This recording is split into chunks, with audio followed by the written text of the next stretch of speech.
శ్రీ గురుభ్యో నమః. ఈ రోజున పాపమోచని ఏకాదశి అన్ని పాపాలను తొలగించే అత్యంత పవిత్రమైన విష్ణుతిథి. విష్ణు భగవానుడు అత్యంత శీఘ్రంగా అనుగ్రహించే రోజు. ఏకాదశి పర్వదినం నాడు విష్ణును భక్తితో పూజిస్తే వారు చేసుకున్న సకలమైన పాపాలు తొలగించబడి కష్టాలన్నీ తీరి కోరికలు నెరవేర్చబడతాయి. ఈ రోజున విష్ణువునకు భక్తితో నమస్కరించి చిన్న పత్రాన్నైనా పుష్పాన్నైనా భగవంతునికి సమర్పించిన వారికి సమస్త దుఃఖాలు దూరం చేయబడి విష్ణు ఆశీస్సులు లభిస్తాయి.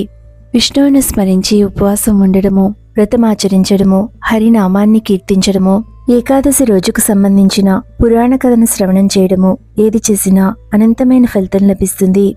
పాపమోచని ఏకాదశి అనగా చేసిన పాపాలను పూర్తిగా తొలగించే, నిర్మూలించే ఏకాదశి. ఈ రోజునాడు విష్ణువునకు నమస్కరించి నియమబద్ధంగా ఉపవాసం చేసిన వ్యక్తి జన్మ పరంపరల నుండి విముక్తిని పొంది విష్ణు సాన్నిధ్యాన్ని పొందుతాడు. పాపమోచని ఏకాదశి నాడు చేసిన ఉపవాసము దుష్కర్మలను, దురభిప్రాయాలను, పాపాలను పూర్తిగా తొలగిస్తుంది. మనిషికి మానసిక బలాన్ని ప్రసాదిస్తుంది. ఆలోచనలో స్పష్టతను పెంచి మేధోఫలాన్ని పెంచుతుంది. ఏకాదశి నాడు వ్రతము, ఉపవాసము, హరి సంకీర్తనము చేసేవారి పుణ్యము అనంతము. ఇవేమీ చేయలేకపోయినా కేవలము ఇప్పుడు చెప్పబోతున్న కథను విని అక్షతలు చల్లుకుంటే విష్ణువు యొక్క అనుగ్రహం పరిపూర్ణంగా లభించి పాపాలు తొలగించబడతాయి. విష్ణువునకు నమస్కరించుకుని పవిత్రమైన ఈ కథను వినండి. వేదకాలంలో చవన మహర్షి తన కుమారుడైన మేత్వితో కలిసి నివసిస్తూ ఉండేవాడు. ఋషికుమారుడైన మేత్వి చాలా అందమైన శరీరాన్ని కలిగి ఉండి ఎంతో బలాన్ని కలిగి ఉండేవాడు. మేత్వి ఎల్లప్పుడూ తపస్సులో, ధ్యానంలో నిమగ్నుడై ఉండేవాడు. అలా ఎల్ల కాలాలలో మనస్సును, శరీరాన్ని స్వచ్ఛంగా ఉంచుకుని తపస్సు చేసుకుంటున్న మేత్విని చూసి స్వర్గలోకపు రాజైన ఇంద్రుడు అతడిని పరీక్షించాలనుకుంటాడు. అందుకోసమని అప్సరసల లాంటి స్త్రీలను అక్కడికి పంపుతాడు. తద్వారా అతడి ధ్యానాన్ని భగ్నపరచాలని ప్రయత్నిస్తాడు. కానీ మేత్వి పరిపూర్ణంగా తపస్సులో మునిగిపోయి ఉంటాడు. అందువల్ల ఆ స్త్రీలు ఎవ్వరూ కూడా ఆయన తపస్సును పాడు చేయలేకపోతారు. మేత్వి తన తపస్సులో మరింతగా మునిగిపోయి బ్రహ్మములో ఆనందాన్ని పొందుతూ ఉంటాడు. అలా కొంతకాలం గడిచిపోతుంది. తరువాత మంజుఘోష అనే అప్సరస మేత్వికి సమీపంలో ఉన్న ఆశ్రమంలోనికి వస్తుంది. మంజుఘోష అత్యంత శ్రావ్యమైన రీతిలో మంత్రముగ్ధుల్ని చేసే కంఠంతో పాటలు పాడడాన్ని ప్రారంభిస్తుంది. క్రమంగా మేత్వి ఆమెకు ఆకర్షితుడవుతాడు. మేత్వి యొక్క ధ్యానం నిలిచిపోగానే ఇంద్రుని ఆదేశంతో మన్మధుడు బాణాన్ని వేస్తాడు. ఆ కారణంగా మేత్వి పూర్తిగా తన తపస్సునంతా మర్చిపోయి ఆమె ప్రేమలో పడిపోతాడు. తన ధ్యానము, తపస్సు, పవిత్రత అన్నీ కనుమరుగైపోతాయి.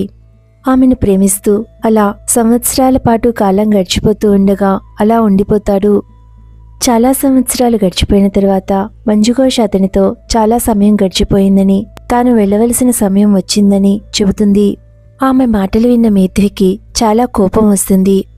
మంజుఘోష తనను మోసం చేసిందని, తన ధ్యాన ఫలాలన్నింటినీ నాశనం చేసిందని తెలుసుకుని ఆమెను విశ్వంలోని అత్యంత వికారమైన స్త్రీగా మారమని అతడు శాపాన్ని ఇస్తాడు.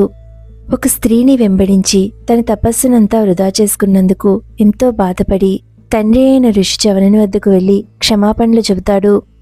ఎంతో దుఃఖిస్తున్న కుమారుడిని తండ్రి దగ్గరకు తీసుకుని ఓదార్చి ఈ పాప ఫలితం పోవడానికి పాపమోచని ఏకాదశి చేయాలని చెప్పాడు. అలాగే మంజుఘోషకు కూడా పాపమోచని ఏకాదశి చేయాలని సలహా ఇస్తాడు.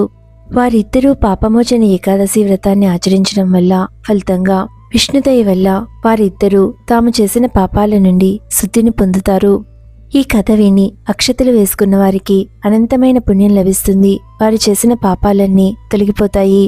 అనంతమైన పాపాలను తొలగించే పాపమోచన ఏకాదశి నాడు ఇప్పుడు చెప్పుకోబోయే నామాన్ని 108 సార్లు పారాయణ చేసిన వారికి వారు చేసిన పాపాలన్నీ తొలగిపోయే సద్బుద్ధి విష్ణువు అనుగ్రహం వల్ల లభిస్తుంది.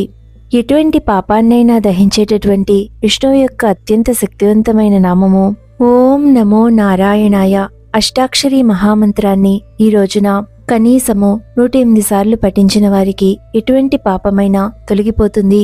పాపమోచన ఏకాదశి నాడు విష్ణువు యొక్క అనుగ్రహం ప్రతి ఒక్కరికి కలగాలని కోరుకుందాము. శుభమస్తు.